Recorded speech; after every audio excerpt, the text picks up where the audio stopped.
মাটির নিচে নিরেট গ্রানাইট পাথরের বুক চিরে প্রায় 500 মিটার বা 150 তলা ভবনের সমান গভীরতায় এক অজয়ী এবং দুর্ভেদ্য মিসাইল সিটি তৈরি করে ফেলেছে ইরান। এ পাহাড়ের নাম শিরকু, আর এর নিচে লুকিয়ে থাকা ইরানের ইমাম হোসেন বেস এতটাই গভীরে অবস্থিত যেটা না 3 মাস ধরে 13,000 এরও বেশি বোমা ফেলে এবং 13.66 টনের আমেরিকার সবচেয়ে শক্তিশালী বাংকার বাস্টার ব্যবহার করেও এ ঘাঁটিতে একটিও আঁচড় কাটতে পারেনি পেন্টাগন।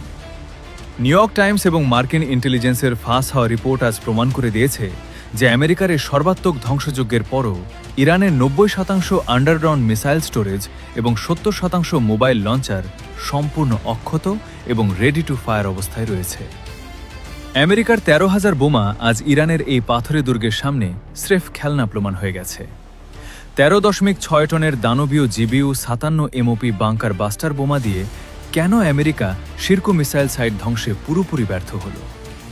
মাটির 500 মিটার নিচে সূর্যের আলোহীন পরিবেশে ইরান ঠিক কিভাবে তাদের মিসাইলগুলো লোড এবং লঞ্চ করছে?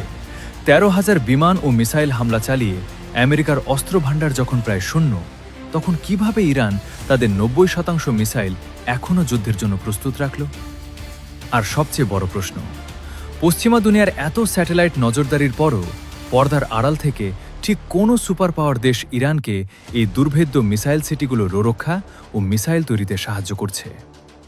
এ চরম অপমানের আদ্যপান্ত এবং আমেরিকার ব্যর্থতার পুরো সত্য জানতে ভিডিওটিতে একটি লাইক দিয়ে শেষ পর্যন্ত আমাদের সাথেই থাকুন। আমেরিকা এবং ইসরায়েল ভেবেছিল আকাশ থেকে বোমার বৃষ্টি ঝরিয়ে তারা কয়েক সপ্তাহের মধ্যে ইরানকে মাটির সাথে মিশিয়ে দেবে।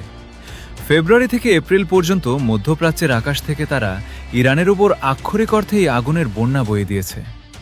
পেন্টাগন এবং মোসাদ সম্মিলিতভাবে 13,000-এরও বেশি বিমান হামলা এবং মিসাইল স্ট্রাইক চালিয়েছে। তাদের মূল টার্গেট ছিল ইরানের মিসাইল ঘাঁটি, radar station, air defence system এবং আন্ডারগ্রাউন্ড নিউক্লিয়ার সাইটগুলো। পেন্টাগনের জেনারেলরা হোয়াইট হাউসে বসে আনন্দে মেতেছিলেন, কারণ তারা ভেবেছিলেন ইরানের সামরিক মেরুদণ্ড চিরতরে ভেঙে দেয়া হয়েছে। কিন্তু মে মাসের 12 এবং 13 তারিখে বিশ্ববিখ্যাত মার্কিন পত্রিকা নিউ ইয়র্ক টাইমস এবং খোদ ইউএস ইন্টেলিজেন্সের একটি ফাঁস হওয়া রিপোর্টে পেন্টাগনের সেই আনন্দকে মুহূর্তের মধ্যে এক চরম আতঙ্কে পরিণত করে দেয়। রিপোর্টে এমন এক ভয়ঙ্কর সত্য বেরিয়ে আসে যা আমেরিকার সামরিক ইতিহাসের সবচেয়ে বড় ব্যর্থতার জ্বলন্ত প্রমাণ। নিউ ইয়র্ক টাইমস জানায়, 13,000 বোমা ফেলার পরও ইরানের হরমুজ প্রণালীর 33টি মূল মিসাইল সাইটের মধ্যে 30টি সাইট সম্পূর্ণ অপারেশনাল বা কার্যকর রয়েছে। এখানেই শেষ নয়, সারা দেশ জুড়ে ছড়িয়ে থাকা ইরানের আন্ডারগ্রাউন্ড স্টোরেজ এবং লঞ্চ সাইটগুলোর 90%ই এখনও আংশিক নয়তো পুরোপুরি অক্ষত রয়েছে। আর যে মোবাইল লঞ্চারগুলো দিয়ে ইরান যে কোনো মুহূর্তে আমেরিকার রণতরীতে আঘাত হানতে পারে, তার 70%ই প্রাক যুদ্ধ অবস্থার মতোই সম্পূর্ণ সুরক্ষিত রয়েছে।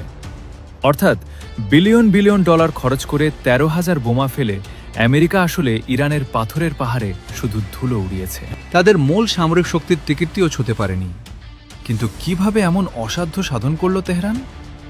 এর উত্তর লুকিয়ে আছে ইরানের ইয়াজদ অঞ্চলের শিরকুহ পাহাড়ের গহীনে।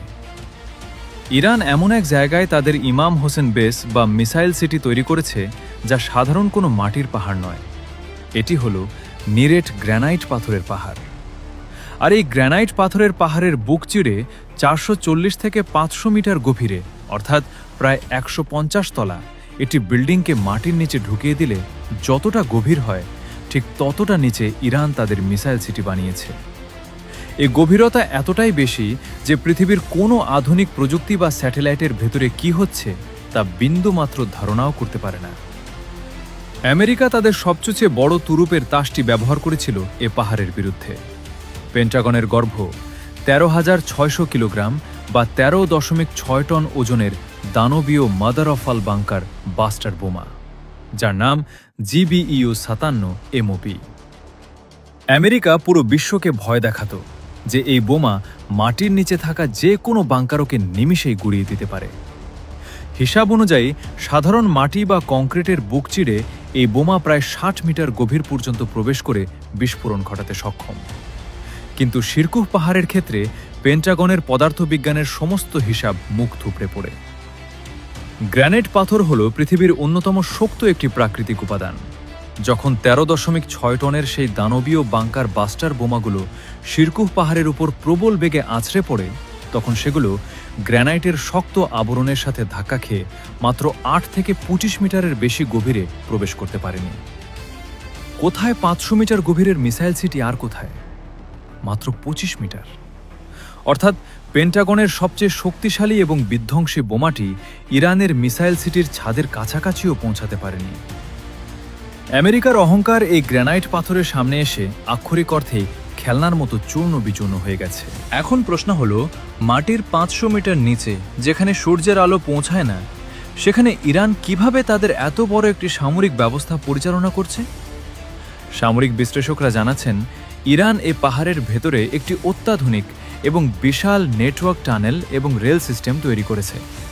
এই রেল সিস্টেমের মাধ্যমে বিশাল আকারের ব্যালিস্টিক মিসাইলগুলো খুব সহজেই এক জায়গা থেকে অন্য জায়গায় স্থানান্তর করা হয়।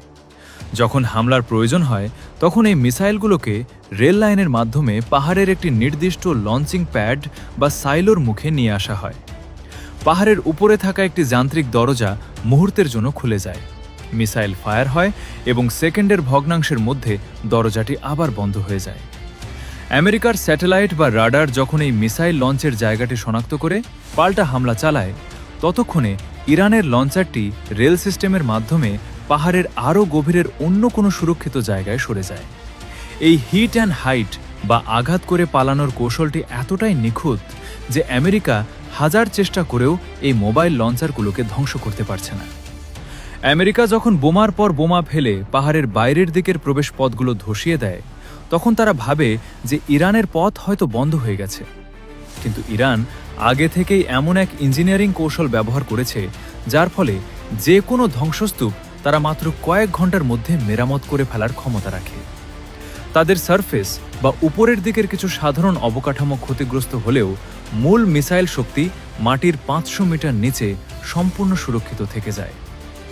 তবে এ পুরো অবিশ্বাস্য এবং শ্বাসরুদ্ধকর কাহিনীর সবচেয়ে ভয়ঙ্কর দিকটি হল এর পেছনের অদৃশ্য হাতের উপস্থিতি। পশ্চিমা দুনিয়ার এত স্যাটেলাইট নজরদারি, এত আধুনিক গোয়েন্দা প্রযুক্তি থাকার পরেও পর্দার আড়াল থেকে ঠিক কোনো সুপার পাওয়ার দেশ ইরানকে এই দুর্ভেদ্য মিসাইল সিটিগুলোর রক্ষা ও মিসাইল তৈরিতে সাহায্য করছে। আন্তর্জাতিক গোয়েন্দা সংস্থাগুলো মনে করছে, এত নিখুঁত একটি আন্ডারগ্রাউন্ড রেল সিস্টেম, এত শক্ত গ্র্যানাইট কাটার, অত্যাধুনিক টানেল বোরিং মেশিন এবং এত দ্রুত মিসাইল উৎপাদনের প্রযুক্তি ইরানের একার পক্ষে তৈরি করা অসম্ভব। এর পেছনে সরাসরি কলকাঠি নাড়ছে সেই দুই সুপার পাওয়ার, চীন এবং রাশিয়া। চীনের রয়েছে বিশ্বের সবচেয়ে উন্নত টানেল তৈরি এবং আন্ডারগ্রাউন্ড ইঞ্জিনিয়ারিং প্রযুক্তি, যারা অত্যন্ত গোপনে ইরানকে সেই প্রযুক্তি এবং ইঞ্জিনিয়ারিং সহায়তা দিয়েছে, যার ফলে ইরান এত দ্রুত নিরেট গ্র্যানাইট পাথর কেটে এ দুর্ভেদ্য শহর তৈরি করতে পেরেছে। অন্যদিকে রাশিয়া তাদের স্যাটেলাইট এবং এয়ার ডিফেন্স জ্যামিং প্রযুক্তি দিয়ে আমেরিকাকে অন্ধ করে রেখেছে, যাতে আমেরিকা বুঝতে না পারে মাটির নিচে আসলে কি চলছে। পর্দার আড়ালে চীন এবং রাশিয়া ইরানকে এমন এক ঢাল পরিয়ে দিয়েছে যা ভেদ করার ক্ষমতা পেন্টাগনের নেই। ১৩,০০০ বিমান ও মিসাইল হামলা চালিয়ে আমেরিকার অস্ত্রভাণ্ডার আজ প্রায় শূন্যের কোঠায়। তাদের বিলিয়ন ডলারের বোমাগুলো শেষ হয়ে গেছে, কিন্তু ইরানের উচ্চ সমৃদ্ধ ইউরেনিয়াম এবং হাজার হাজার মিসাইল এখনও সম্পূর্ণ অক্ষত অবস্থায় রয়েছে। ট্রিলিয়ন ডলারের সামরিক বাজেট থাকা সত্ত্বেও আমেরিকা আজ বুঝতে পারছে যে তারা শুধু একটি দেশের সাথে লড়ছে না, তারা লড়ছে একটি সুপার পাওয়ার ব্লকের সাথে। ১৩,০০০ বোমার ব্যর্থতার পর আমেরিকা এখন লজ্জায়। তাদের সামরিক হামলা থেকে পিছিয়ে এসে নৌ অবরোধ এবং স্যাংশনের মতো পুরনো আর ভোতা অস্ত্রের দিকে ঝুঁকছে, কারণ তারা হারে হারে টের পেয়ে গেছে যে সামরিকভাবে ইরানকে পরাজিত করার ক্ষমতা আজ আর তাদের হাতে নেই। আমেরিকার প্রযুক্তি এবং বোমার চেয়েও ইরানের ভূরাজনৈতিক কৌশল এবং পাহাড়ের গভীরতা অনেক বেশি শক্তিশালী বলে প্রমাণিত হয়েছে। যে আমেরিকা ভেবেছিল তারা বোমার বৃষ্টি দিয়ে ইরানকে পঙ্গু করে দিবে, আজ তারা নিজেরাই নিজেদের অস্ত্রভাণ্ডার শূন্য করে সম্পূর্ণ অসহায় হয়ে পড়েছে।